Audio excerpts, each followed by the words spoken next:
तो है guys, welcome to my new blog. आज मैं यूपी स्टेट में हूँ, संत कबीर नगर डिस्ट्रिक्ट में हूँ और मैं आप लोग को दिखाने वाला हूँ यहाँ का मगहर, जो कबीर जी का स्थान है यहाँ पर। तो आइए आप लोग को दिखाते हैं, वीडियो को पूरा देखें प्लीज़ गाइस। आइए वीडियो शुरू करें।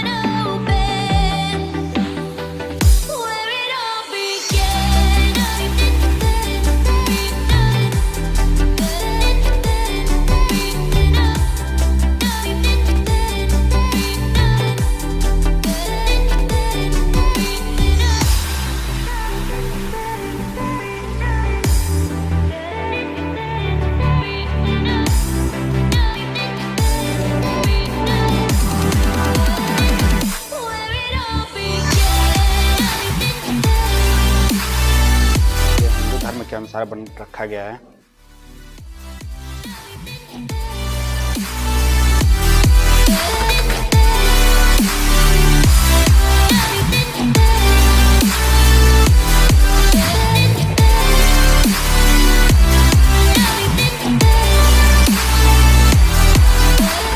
आइए महाराज जी बताएंगे यहाँ के बारे में, तो आइए शुरू करते हैं। बोलिए महाराज जी।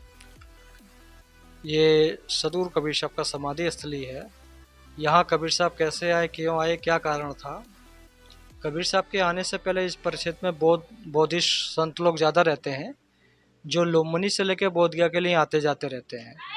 इस क्षेत्र के लोग उन संतों को परेशान करते हैं या लूट लेते हैं, तो बौद्ध धर्म के संत लोग इस क्षेत्र का नाम मारघाट डाल देते हैं। मार्ग माने रास्ता, हर माने समान। उस समय के बाद इस बौद्ध धर्म देश दुनिया में काफ़ी प्रचार प्रसार करता है, सभी लोग बौद्ध धर्म को ग्रहण करने लगते हैं। तो उसी बीच में जो काशी के पंडा पुजारी होते हैं, उनके मन में आता है कि सब लोग बौद्धिस्ट हो जाएंगे तो काशी में जनता कम आएगा या उनका कर्मकांडी धर्म खत्म हो जाएगा। तो लोगों के मन को काशी से जोड़ने के लिए एक शब्द का प्रयोग करते हैं कि जो काशी मरेगा मोक्ष पाएगा, जो मगहर मरेगा नरक जाएगा।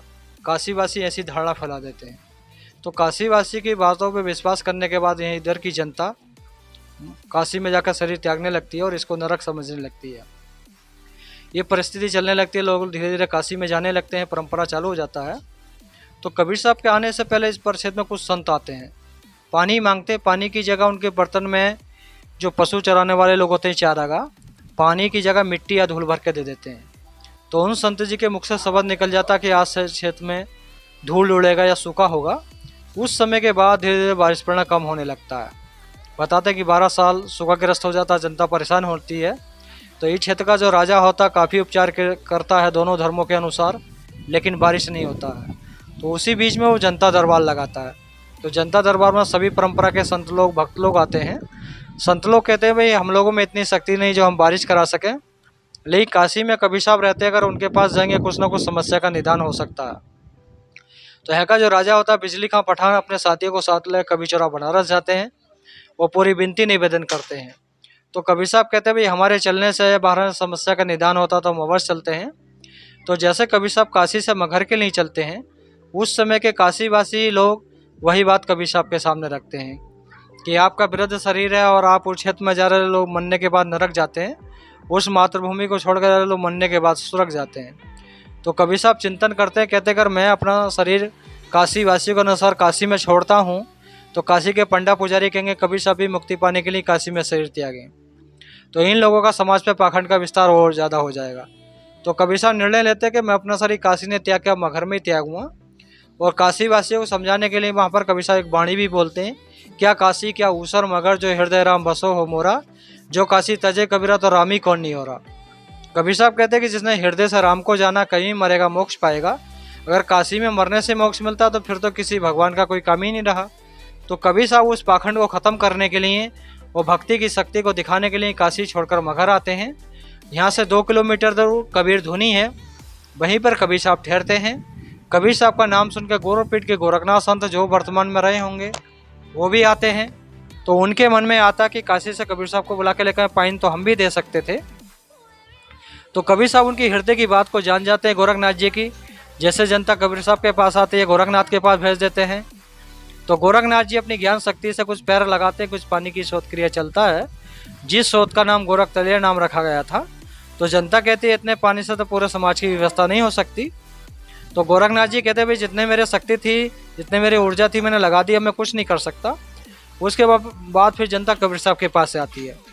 तो कबीर साहब अपने ध्यान में जाते हैं, अपनी ध्यान शक्ति के आधार से बारिश कराते हैं। इतना बारिश होता है जो नदी नाले सूखे रहते हैं, या आमी नदी सूखा रहता, उसमें पानी रीति चलने लगता है। उस समय के बाद एक क्षेत्र में बारिश पड़ना प्रारंभ हो जाता है।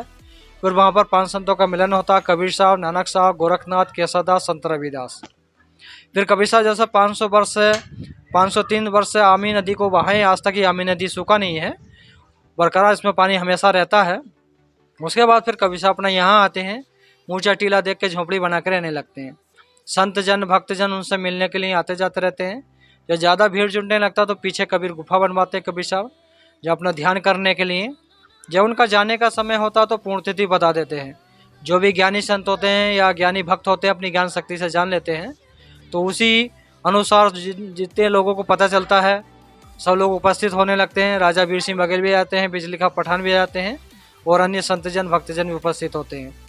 कबीर साहब सबसे मिलते हैं, वार्ता होता है। कबीर साहब कहते हैं जब तक झोंपड़ी के अंदर से आवाज़ आता रहे, जब तक झोंपड़ी नहीं खोल के देखना, आवाज़ आना बंद हो जाता झोंपड़ी खोलकर देख लेना। ऐसा ही होता है। कबीर साहब अंदर चले जाते हैं, झोंपड़ी बाहर से बंद करा देते हैं। जब तक लोगों को लगता कबीर साहब जीवित है, कोई विचार नहीं किया जाता। जब लोगों को लगता कबीर साहब चले गए तो खोलने का विचार किया जाता है। तो खोलने से पहले ही दोनों धर्मों में उनकी डेड बॉडी को लेकर संघर्ष हो जाता है। हिंदू राजा कहते हैं भाई हमारे गुरु थे, हम इनको समाधि देकर मंदिर बनाएंगे। मुस्लिम राजा कहते हैं नहीं, हमारे गुरु थे, पीर थे, हम इनको दफना के मजार बनाएंगे। यही दोनों में टकराव चलता रहता है। फिर निर्णय ये निकलता भी युद्ध करेंगे, युद्ध में जो जीतेगा वही उनका देश संस्कार करेगा। जब इतनी बात आती है दोनों समाज के राजा आमने सामने तलवार लेके तैयार हो जाते हैं। तो उसी बीच में आकाशवाणी होता, खोलो पर्दा है नहीं मुर्दा, युद्ध मिथ्या तुम कर डाली। जब आकाशवाणी होता दोनों लोग विमर्श करते हैं, अब झगड़ा बात को करेंगे, पहले झोंपड़ी खोलते हैं। झोंपड़ी खोलते तो फूल और चादर मिलता है, शरीर नहीं मिलता। उसी से राजा वीर सिंह बघेल यहाँ पर समाधि मंदिर स्थापित करते हैं, और मुस्लिम राजा मजार स्थापित करते हैं। दोनों का झगड़ा खत्म हो जाता है। ऑल वर्ल्ड में ये कबीर ही सभी ऐसे महापुरुष हैं जिनकी एक ही महापुरुष की 2 समाधि हैं, ना तो ऑल वर्ल्ड में ऐसा कोई महापुरुष है जिसकी 2 समाधि हो। अरे कब की बात है ये सब? ये सन 1518 और संवत 1575, माघशुद्धि एकादशी। ठीक। जैसे गाइस हम लोग जाने यहाँ के कबीर जी के बारे में, तो महाराज इतना अच्छा बताएं, बहुत बहुत धन्यवाद महाराज जी आपको।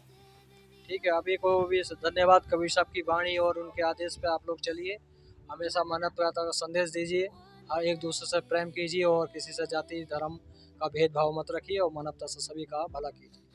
यस, बहुत अच्छा। हिंदू धर्म का है और वो मुस्लिम धर्म का है, और ये मुस्लिम धर्म के अनुसार बनाया गया है। तो आइए अंदर चलते हैं, देखते हैं क्या है।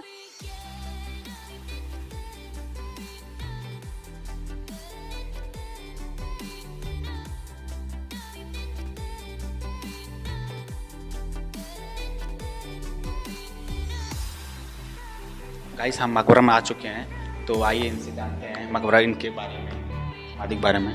ये कबीर साहब की मजार स्थल है, जहाँ अपने धर्मों के हिसाब से पूजा पाठ करते हैं सभी मुस्लिम समाज में।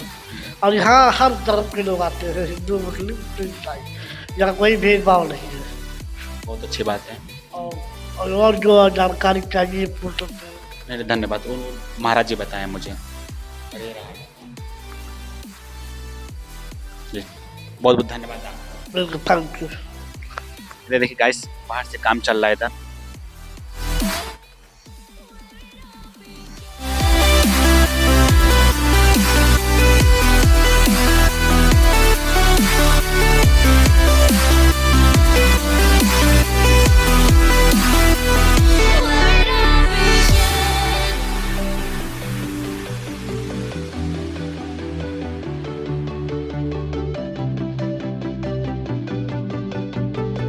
से पुल अंग्रेजों के द्वारा बनाया गया था।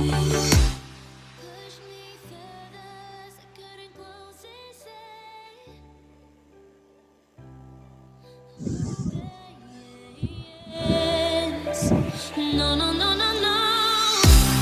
10 feet over, say I'm always up too high. Wish you could take me back. You're standing there with arms wide open. Where it all began, I've been there. यहाँ पर हिंदू धर्म का अंतिम संस्कार होता है